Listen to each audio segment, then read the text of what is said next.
So here I am standing on just below the top of Mars Hill. In the background, well actually I don't think you can see it now, is the Parthenon. Okay, so just standing here where on Mars Hill where Paul gave a speech in front of the Areopagus Council.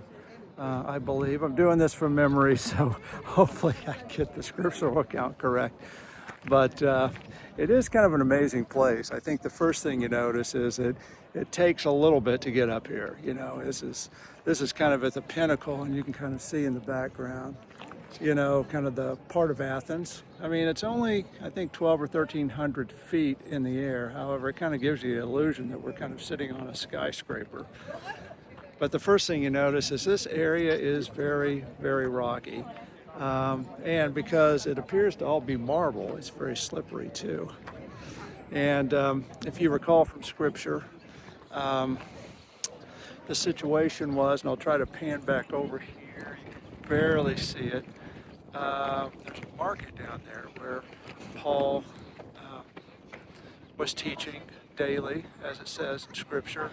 And eventually the council, the Areopagus Council, who met up here to discuss things like, I guess they were in charge of like murder trials, arson, and one of the things was sacrilege. So the first thing when you kind of walk up to the top of the Parthenon, I think it's back there somewhere, is that yes, like Paul saw back in his day, and probably in more glamour than what we see today, you know, is idols. Idols and mystical figures absolutely everywhere.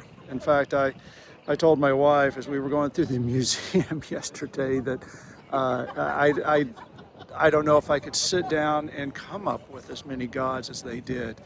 And I don't know, maybe it was just for the power of it all, you know. I don't really know the whole story behind all that. I never really paid much attention to Greek mysticism, but they're everywhere. So I can kind of understand why Paul decided to kind of use the statue of the unknown God as his as kind of a forefront to what he was going to talk about to this council. And it also says that he made some converts that one particular day, and maybe even other days if he met with them and other people down in the marketplace in the square. So one of them was Dionysus. Don't know the history after that, but he was a member of the council. And then there was a lady, and I can't remember her name, but there were converts. And so I think coming to Greece for the first time, certainly not being able to speak Greek is, which Paul was able to. He certainly had that in his,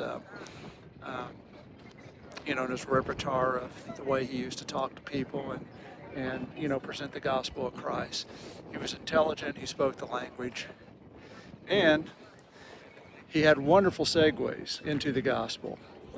And just a wonderful area to experience today. I kind of found myself thinking, well, you know, there's a lot of people here. Maybe I should be doing something, and maybe I will. Probably not today, but I probably need to strike up the courage to do that. But it kind of put to the forefront a passage of scripture, and I think it's Acts 17, that was just a passage that was read before, and now that I'm here and I'm on the same ground and kind of able to kind of envision what the time and experience was like. It's absolutely amazing.